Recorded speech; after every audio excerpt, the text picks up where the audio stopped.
Hi everyone and welcome back to my channel AI with Muzammil. Today in this video we're going to talk and go deep down into the world of AI, and in this tutorial specifically we will build our first neural network model for deep learning.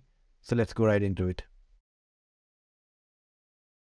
Okay, so we are already here in our Visual Studio Code, and the first thing that we're going to do as always is create a new environment so that everything is kind of within that specific environment. And the command to create a new environment is conda create uh, dash n for name, and we can name it anything. So let's say we can call it my deep learning, and then we can also specify which Python version we want to use. So maybe 3.9 should be okay with the work that we are doing in this basic tutorial. We can say yes, and it's gonna do some installation, default libraries that we might use later on. And hopefully it's gonna complete soon. And then what we gonna do is we have to activate this environment by saying my deep learning. I hope it was correct. Yes. And we can clear the screen. We can see that we do have this prompt change from base to my deep learning environment. Now in this basic tutorial, we're gonna need two libraries. The first is sklearn, okay, and then the second one is torch. So we haven't installed these two libraries yet. What we're gonna do is install it, and to install these libraries, what we can say is pip install torch, okay, and then it's gonna install pretty much very soon, depending on the network connection. And once that's done, we can then move on to installing the sklearn library.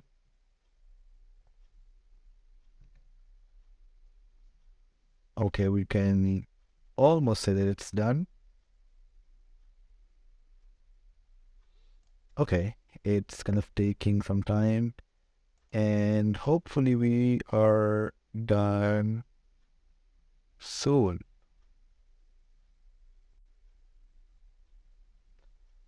Okay, let's go. Come on. It should do it sooner than it's doing it now, but I think I have some computational resources occupied at this moment, and that's why it's taking time. But no worries. There we go. It's done. And then the next thing is we gonna install sklearn. And then, okay, how do we pip install sklearn? Oh, it's basically, I guess, it's not really sklearn, it's scikit learn, I guess.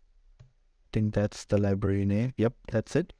And once that's installed, I think we should be good to go with our first model, creating our model. And we can also check it if we installed the libraries correctly by running just only these two lines. And that if there are no errors, that would mean that the job is done successfully. Okay, so we can quickly check if it works, if the libraries are installed, and we can say Python basics. We can run this file and we can see that there are no errors. That means the libraries are installed successfully. Now, what we're gonna do is, instead of using import sklearn, okay, one way to do is like we can use the entire library, which is like a very big library. But for this specific tutorial, we only gonna need what we need is basically a sub datasets library of this library. So what we can say is that from sklearn.dataset import, I think it's called IRS, yeah, load IRS. So what we need is this basically this dataset, and this is a dataset that contains different samples, around 150 samples, and it basically has four features, and we're gonna use that to train our model. And then what we can say is that, for example, how we can say is that my we can load the data set as iris data set equals load. We can call upon this function, and then it's going to return something which should be here. And then we can kind of also print and check what do we have in this variable. And we can run the file. See, we can run the file by saying Python and this name, and it print it out soon. So we can say that there is so many things here, okay? So that means that we have imported the dataset correctly. And then for this dataset, let me comment it out first. And this dataset basically, or I can write it even here, it contains around 150 samples, okay? So around 150 of the data samples. And each of the sample has 3 categories or classes or labels. And then each of the data has 4 features. 4 features. Where is it? Yeah, 4 features. And the features are basically, how can I say, they are length and width of sepals and petals. Okay, I think that it's gone a bit far away, but that's how the dataset is transformed. Or maybe I can also put it down in the next line for the ease of understanding. So now this dataset has basically some data, and it also has some labels. So each of the sample in this dataset can be one of the 3 categories. So we have a total of 3 categories, and that each of the dataset can belong to one category or second category or third category. And then for each of the data, we have 4 features: length of sepals and width of sepals, and then length of petals and width of petals. So we have around 4 features, and that's a pretty famous data set for this simple classification task. And then once we have this data set, what we can do is take iris dataset dot, I think it's data, hopefully, yes. And then we can also take, so we can call it as X, and we can call it like data, and then we can have Y as labels, and we can say iris dot data. Okay, we have a dot missing, data dot target. And this, what it does is basically it takes from this dataset the data and labels. And the way it works is that usually every dataset, like in supervised techniques, what we have is that we have a data, and then we have some labels for that data set. And the way it works is that what we give the model is some data, and then we also provide some ground truth labels for that data set. For example, if I have cats and dogs data set, I can provide some images of cats and some images of dogs, and then also tell the machine learning or the deep learning model that these images means cats, so the cats would be labels, and these images mean dogs, so those dogs means those dogs are labels for the deep learning model. And similar is the case with this specific data set. So in this we have like 3 different flowers with different like length and width of their features, and then for each flower we have one of these 3 categories or class or labels. These are interrelated terms. You can use it alternatively. So each flower has different terms. So for example, here what we would have is the data, and then here we would have the label for each of the data. And we can also, for example, print it out. For example, we said that we have a total of 150 samples. That means we should have a total of 150 labels as well. And we can check it out pretty much quickly. It should give us 150, and that's it is. And we can also say what is the label of, let's say, the first data, and then we can see that when we run it, it's gonna give us 0, 1 or 2, because that's what we have, and this is 0. We can also pretty much visualize, let's say, the first data sample, and we can run to see what it should have 4 features, and that's why it should give us like 4 features. So we have 5.1, 3.5, 1.4, and 0.2. So these are 4 different features. And we can also go for like uh, more features or more samples, and then it's gonna give us more samples as well. So this is the samples. This is the features of the first sample, and then so on. This is for the second sample, and then you can keep on doing that to basically find out more data samples. Now this is what's called as loading the data set. Okay. Once we have the data set, we can remove this. Once we have the data set, the next thing is to pre-process the data set. And pre-processing is basically one of the very important step for data set, and that's because it's needed to align the data that's basically in different formats or in different kind of lengths or scales. And that's for that, what we're gonna do is we can from sklearn dot pre-processing we can import I think it's called standard scaler, and we also need one hot encoder. Okay, this is basically used to standardize the scale of the data set, and this is basically to standardize the labels in a way that's efficient, computationally efficient for the model to train. And then when we can define the scalar kind of function as standard scalar. So that's how you define it. So from this library, we import this standard scalar class. If you hover over it, you can also see it says it pretty much defines what's happening. So the idea is to, have it scaled, and then you can have it assigned to this scalar function.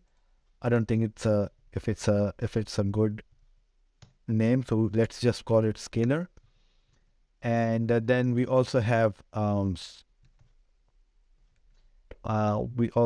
this transform that we should use, and we can say encoder and equals to 1 hot encoder. And then I think we also need to put parenthesis here. Yes. Now we have identified the scalar and encoder, and that's basically to pre-process the data from here. And then how we gonna, so we have these X data, okay? And we can say X data, and we can say scaled somehow. And the way it works is that we can call upon this scalar function, and then there is, I guess, this fit transform, and all it needs is the data, and it can do it automatically. So you can take this standard scalar function here and basically class object here, and then you can call upon its fit transform function, and you can give it this X data that we have, which is basically in raw format or unscaled format. And once we apply this transform, we have this scaled input data, and you can say provides or delivers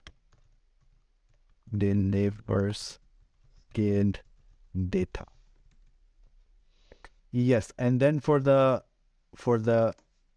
y labels, we can also say as y labels encoded, should be a good word, encoded.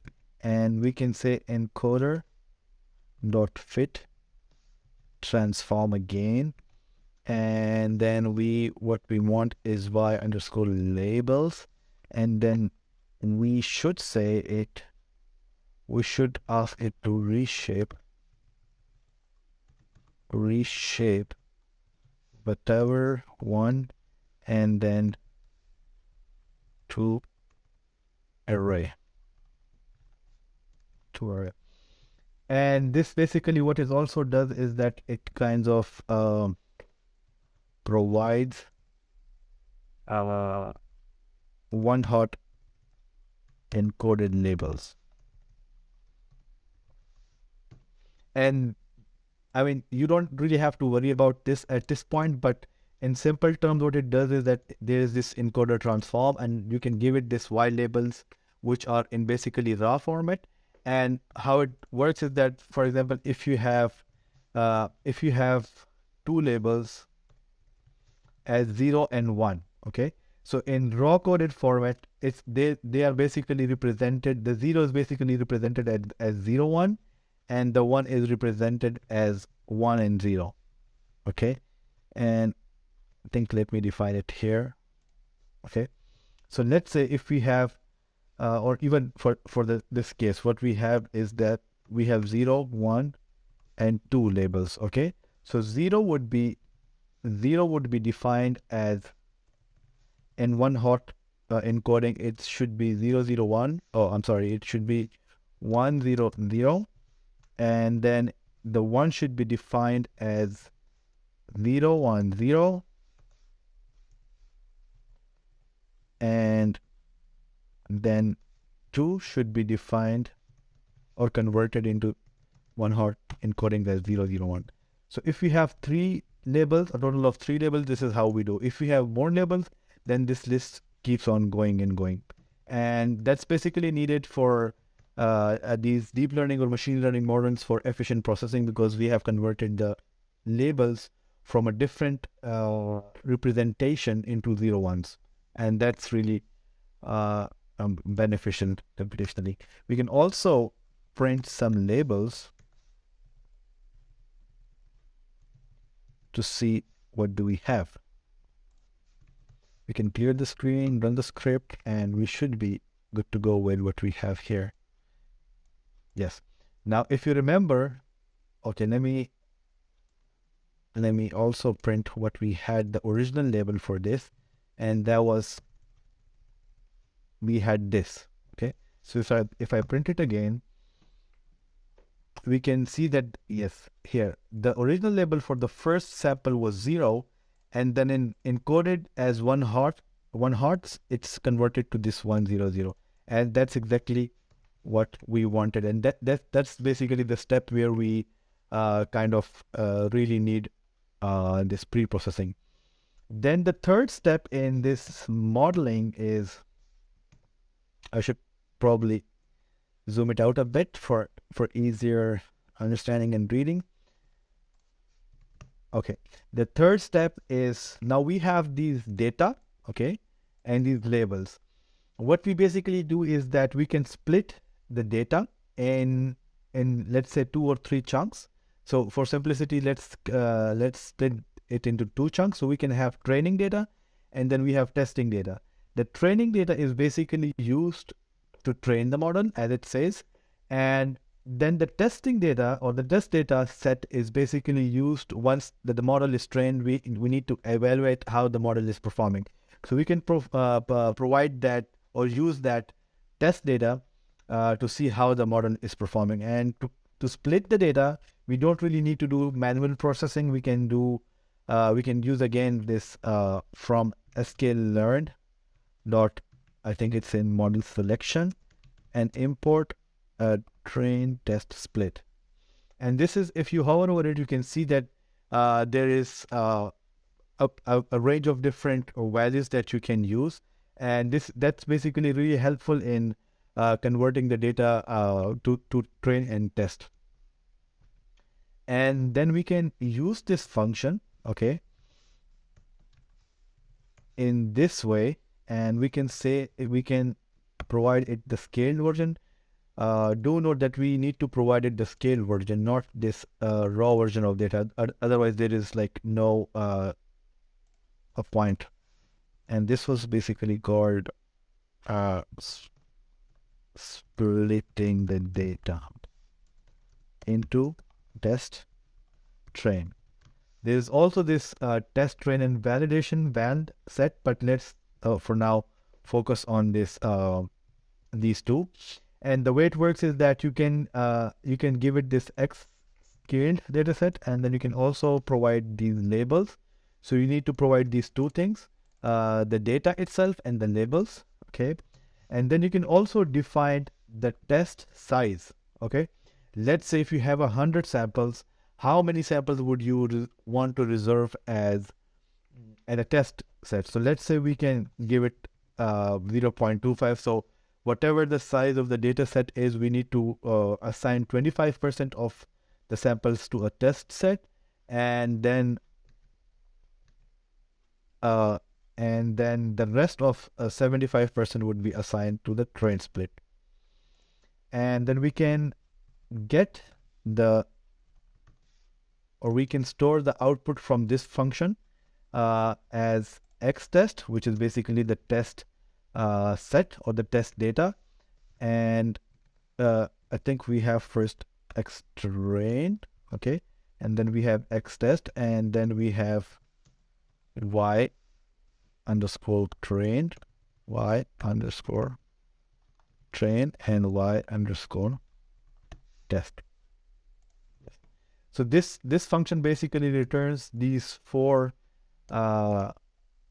values or variables, and this is basically the data containing the train samples, and this is the data containing the test samples, and then this is the train labels, and then the test labels. So usually in machine learning or deep learning, X basically represents data and Y represents labels. Okay, I can also assign it here as X means data, Y means labels. Right. Now, I think we have the data, and from the data part, we are pretty much done. So the next step is to define the model. And then once we have this data set ready, we can move on to defining the model. And for example, for this model, we're gonna first write a class or write the model. But for this tutorial, we're gonna need a very basic class that is pretty much enough for the data that we had. And for that, we need basically to import torch and also import torch.nn as nn. So basically, there is this torch.nn sub-library in this torch, or maybe like a subcategory of this torch module, which we can use to write out models for us. And I think I already imported torch here. Maybe, I mean, it doesn't really matter, but it's good practice to only import the model once to avoid reprocessing or extra processing. Then what we're gonna do is write our class, and we're gonna inherit the module from this nn class. Okay, and then we're gonna write the definition of init function. Okay, perfect. So it has already like defined, it has already automatically initialized this these initializers, and we basically have two layers in this model, and one layer is linear, and basically it takes 4 features and shoots out 10 different neurons. And then we can also define the second layer and shoots out, so basically it takes 10 values and shoots out 3 neurons. Now I can explain it one by one. How it does is that we have this net class, or you can also call it model, or whatever name you wanna call it. Let's call it model. Okay, So we have our model class, and that's basically inherited from this nn.module class. So that's the parent class. And we have this init function of this model class. And what this does is basically this is kind of a special method in Python that is used to initialize objects of a class. It's in object-oriented programming, it's called constructor method. And in simple terms, it's basically used to set the initial values of the instance variables of an object when it is created. And then for this super init class, I think we do need to provide it the model and self. Yes. And this super init class is also kind of a special function, and it is basically the constructor method to the parent class of the current class. So the parent class of this model is basically this NN module. So it's kind of a constructor to that class, and it is used when basically a class inherits from another parent class, and that's why it's the parent class is to set up its instance variable in this scenario. So in simple terms, this is basically the instructor of the constructor of this class, and this is basically a kind of a special function which is the constructor to its parent class, and that's why we have to use it. Now we have defined the model. What we have in this model, we only have two layers. Okay, FC1 or any name you could give it basically translates as fully connected layer. Okay, it has neurons, and it's a linear layer that takes 4 neurons. So the inputs in this layer are 4, and basically it outputs 10 values. Okay, and that's basically because we have discussed earlier that we have 4 features in our sample. So for each sample we will have 4 features, and then those 4 features will be converted to, let's say, 10 values, and then again when it passes through the next layer, that will take the 10 values, and it's like the inputs are here as 10, and then it's gonna output it into 3 categories, or one of the 3 categories that we have. And that's basically we will have 3 different values, and then we will apply kind of a function that would convert them to a class that we have. Then we can define our forward method, our forward method, and we can give it an instance of self, and we can define a data. So x here means basically some kind of data. We can say that x basically means x is passed through the self dot fc1 layer, and x went through it. And then once we have these values, so after the x values are passed through here, we have some values, but we need a kind of activation function to apply it over them. And how we can use it is torch dot relu function, and we can simply give it x. And this relu function is basically kind of activation functions that takes input, and these are kind of non-linear functions that are used to kind of threshold or scale the data so that we have a much better output performance. So once we have this activation function, we can then, so here what we would have is basically we will have the size, x dot size will be equal to kind of 10, because it went through this layer. See, fc1, the output here is 10, and here we will have the same size, because here this function does not really change the size of the of this data. It only plays with the values of the data. So it basically segments or transforms those values. And then in the second layer, so that's basically, we can call it as the first layer. Okay, and then in the second layer, second layer, what we have is this is basically passed through self dot fc2, okay, and x is passed through the self dot fully connected second layer, and when it passes through that, we will have these values over here. When we check the size, it's gonna shoot out 3, because the FC2 layer basically means this layer, and it takes input as 10 and then outputs those 3 values. And then what we gonna do, one extra thing is that we can say that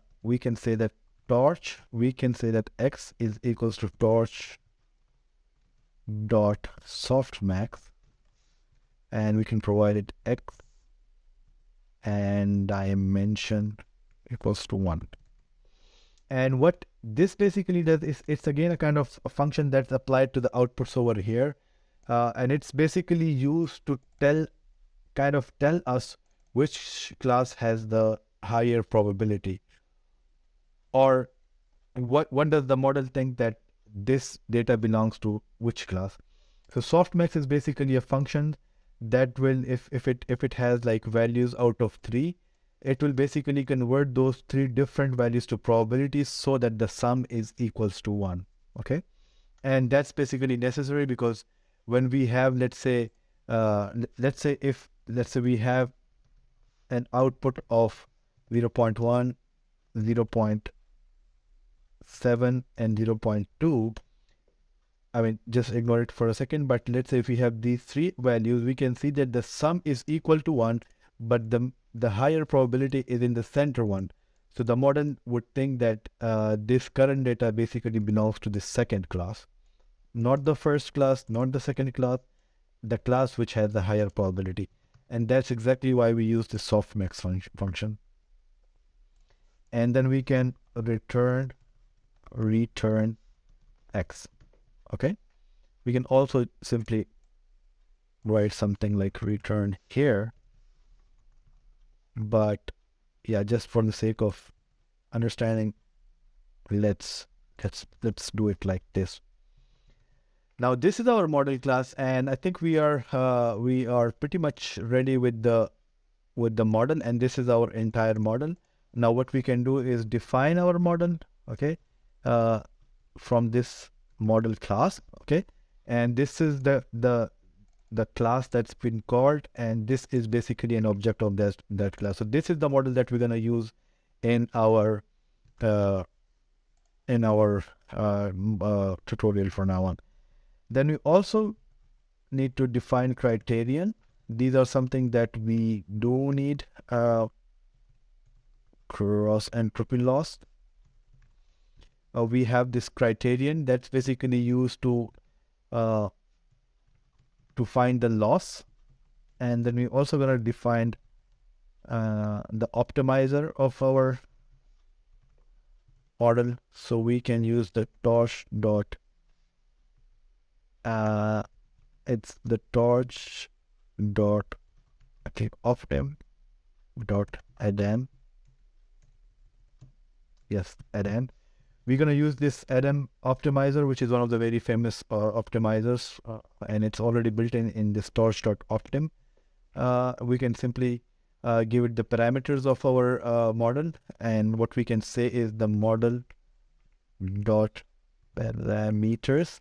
Okay, we can assign the model parameters, and then we can also assign the learning rate possibly to 0.01. This is also something that we can play on with later, but for now let's stick to this. So criterion is basically the loss that we're going to use, and optimizer is basically the function that's going to optimize our model or our gradients. Then we can define epochs. So we can, let's say, run the model for 10 epochs, for example, and then when we can create a loop is as for epoch in range of n epochs, or total epochs, whatever you want to call it. What we can do is, so whenever, now this is basically the loop or the iterations where the training happens. And within each iteration, what we do as a first thing is to apply zero grad on this optimizer.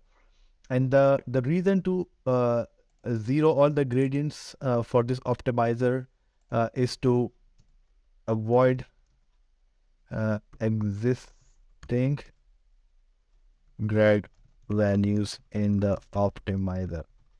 So there may be a case that there are some values, for example, when one of the iteration of this loop is completed, and when we come back to the next loop, there are some values stored within the optimizer. There are some gradients stored in this optimizer, and we don't need to reuse it or uh, reuse it in a sense that would affect the performance. So we need to uh, zero the gradients, and then the next thing is to find the outputs. And we can call on our model, and what we can say is give it our data x. What was it called? The model, the data was called x train. Okay, we have this x train, and let's just break the loop here for a minute to see everything is working. Okay, Python, let's run it and see what do we have here. Okay, input must be tensor. Okay, yeah. One thing I forgot to write here is that this x train, basically, this should be converted to tosh.tensor before feeding it to the model. I hope that should solve the problem. Yes, it does. Okay, so basically we have this data, which is in a very good format, but for the model to take it as is, it basically requires the data to be in tensor format, and that's why we can simply apply this tensor format on this data. Now we have the outputs on from this model, okay, and these are the outputs which model thinks. So we have given it some data, and we have asked for the labels that it thinks of. And now what we can do is basically now so we have these outputs, and then we also have what we basically have it over here as x y train. Okay, so y train are basically the labels that we had originally, but there is one thing with these y train labels that we need to convert them into torch.max format in a way that it should also be in torch.tensor, because we might need to we do need to compare the loss here, and we can say y underscore terrain, and then when we have y underscore train, we can give it on the dimension and ask for the arguments. So what this basically does is that, if you remember, we had these y train over here as one hot encoding labels, and for the purpose of this loop, what we want, let's make it 1 so that we don't need to use break. For the purpose of this loop, what we need is basically to have in a format that could be compared to these outputs. Okay, and then we can simply go on to find the loss. So the loss can be used using criterion, whatever the name he assigned it here, this criterion. Okay, and then we're gonna assign it, the outputs and the y terrain, and that should find the loss that we would want. And once we have the loss, so here it basically computes the loss, and then once we have the loss, we can say loss dot backward. What it does is basically compute gradient, okay, during backward propagation. This is where the gradients computation happens. So how the model basically learns is that from this step onwards, okay, let me make it, move the things up so that we have ease of understanding.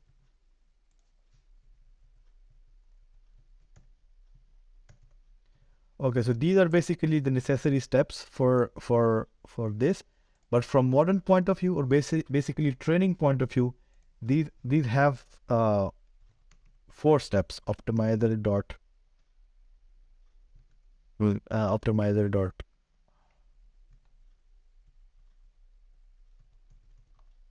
step updates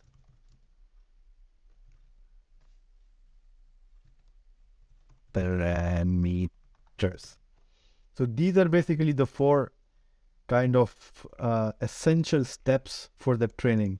What it does is that first of all, the model is given the data, and the model is asked what the outputs are.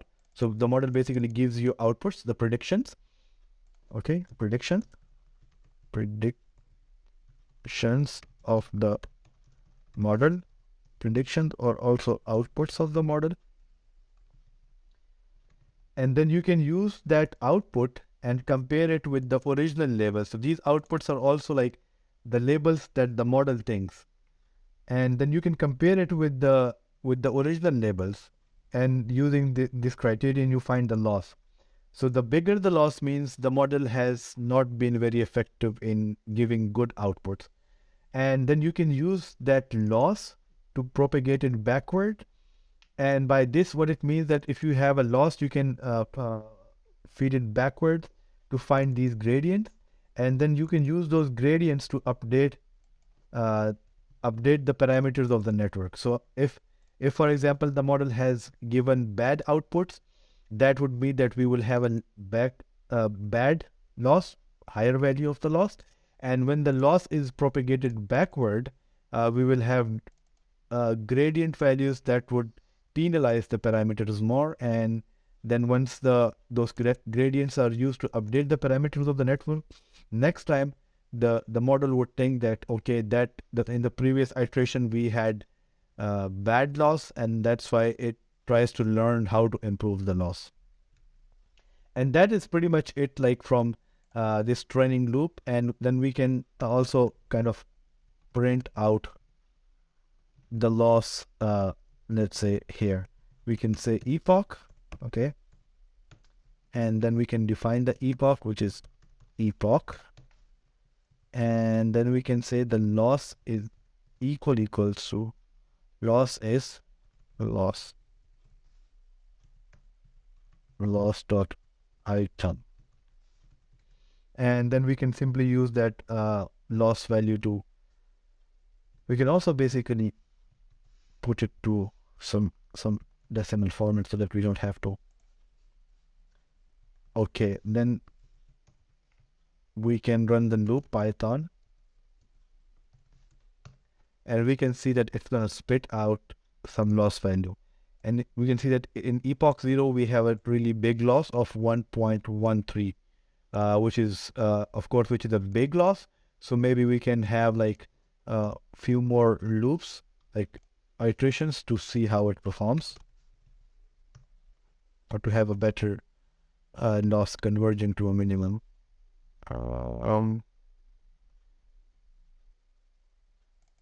Dimension out of range.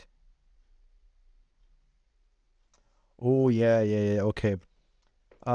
Basically we already did it once, and then in the next iteration it will not really take it. What we can do is basically we can rename it to while labels, okay, and then also assign it here as while labels, and rerun it. So hopefully it will work this time, and yes, it does. And we can see that as the epochs go, or as the iterations go, the loss tries to reduce from 1.0 to 1.03, and let's say if we go down to 10, we'll have even more conversion loss. Yes, it keeps on going, and let's say if you go to 100,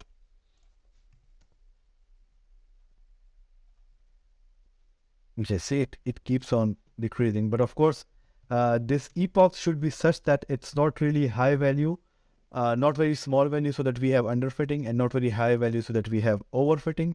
And that's something that people learn over the time, the experience. But for now, I think 10 epochs should be enough to explain what we are doing. And then once we have this model trained on this, basically a trained data set, this train data, we can now move on to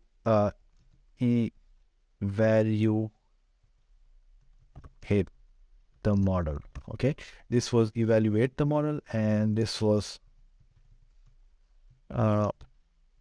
train the model. This was the model training, and now we can move on to evaluate the model. And we can see that we had these y test and x test sets that we would definitely use here. And to evaluate the model, we can say that with torch.no grad, okay, what we want is outputs, which basically comes from the model. When we feed it, so basically this is exactly what we are doing, but instead of x train, we are giving the x test. Okay, now this evaluation is different from training in a way that in training we have shown this x data to the model, and the model has basically learned from this x train and kind of these extra steps to update the parameters. Now the model is ready. There are no more changes after this within the model, so we can evaluate the model. And the way we can do is that we can give it this x test set and ask for the predictions or the output, and simply compute the loss or accuracy based on what it says. But we do need to, like, we can do it with this or without this. I mean, this line basically means or tells the model do not compute the gradient. And this is essential to understand. So basically, do not compute the gradients means, I mean, basically we compute the gradients here so that we can back propagate it and update the steps of the network to make the network learn much better. But once the learning is done and there is no more learning, we do not really need to compute the gradients. And that's exactly why during evaluating the model, we ask it to not compute the gradients. And this is because this is just an extra computational step for the model, since it's not really updating the parameters here in the evaluating mode, eval mode. So there is basically no need to compute gradients, and that's exactly why we write that do everything here without computing gradients. Okay, so we have some output here, as we can see, and then we can also, what we can say is torch dot max of these outputs, and we can take the data, and I guess 1, yes, and we can basically assign it to predictions, the same way as we did here with kind of this. So torch dot max outputs, the data of the outputs, and then the first argument, and then we might need to skip it, I guess. Let's see what do we have here. Let's quickly print predictions of 0.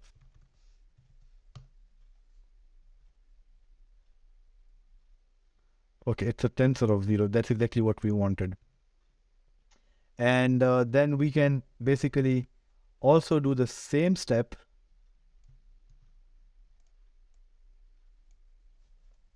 for the test labels. So y test, we need to convert it into the tensor format and also find the max index or kind of the labels that we have. So for example, if I uh, print the labels here, we're gonna have something like this. So these are basically the labels in tensor format. Uh, that's exactly what we need to compare it with the prediction. We can also then uh, remove this and then move on to finding the accuracy or even the loss. We can find the loss, but let's basically find the accuracy. And then the way to do it is what we say is the predictions equal the y labels. Okay, and let's print accuracy. It's not exactly what we need, but let's just see what it outputs. So we need to find how many predictions are equal to the original label. So if you understand this, it these predictions basically come out of the of this model, what the model thinks, and these y labels are basically the original labels that we had here.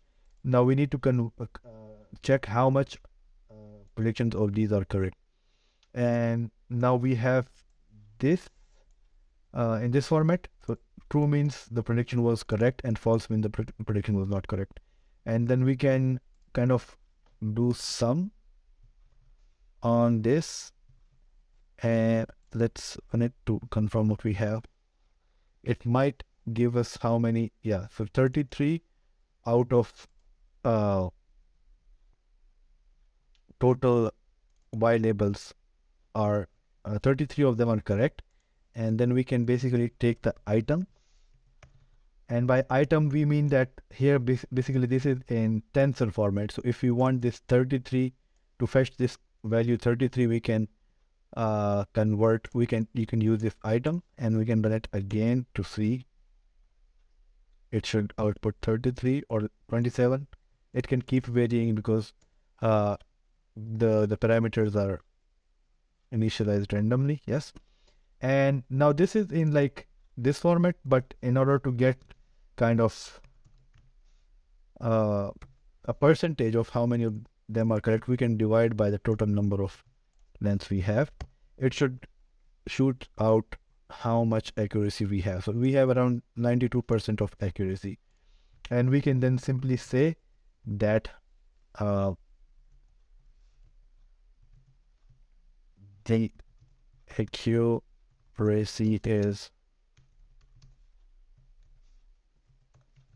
the accuracy is accuracy. And then we can also kind of percentage. And when we run it, we can see, and we can basically multiply it with 100 to see what it shows us. Yes, and this is basically a very huge number. So what we can do is 0.4f to restrict it to, let's say, 4 decimal points. And I think I should do it for 2 because I'm multiplying it with 100.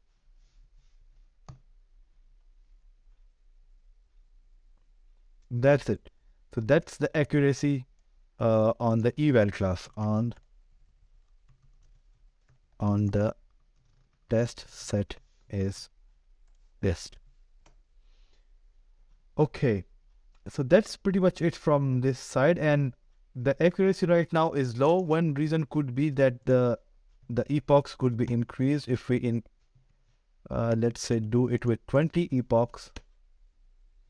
We might have a better accuracy around 180. Let's do it with, let's say, 50 epochs. Then we have 78. Let's do it with, let's say, 100 epochs. I mean, with this data set, I think the 100 is even too much, but let's see. Yes, and yes, exactly. And now we can see that the accuracy is even much better.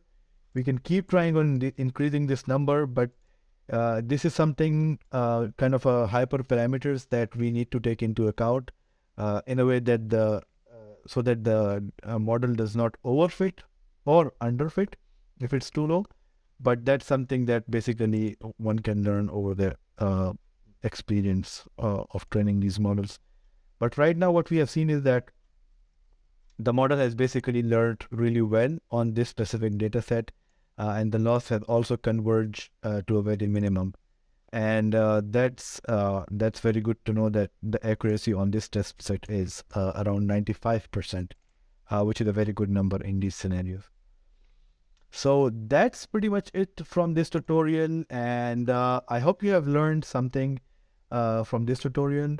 If you haven't subscribed to my channel, do subscribe to the channel. I'll be coming up with more videos on these deep learning and machine learning models. Until then, I'll see you.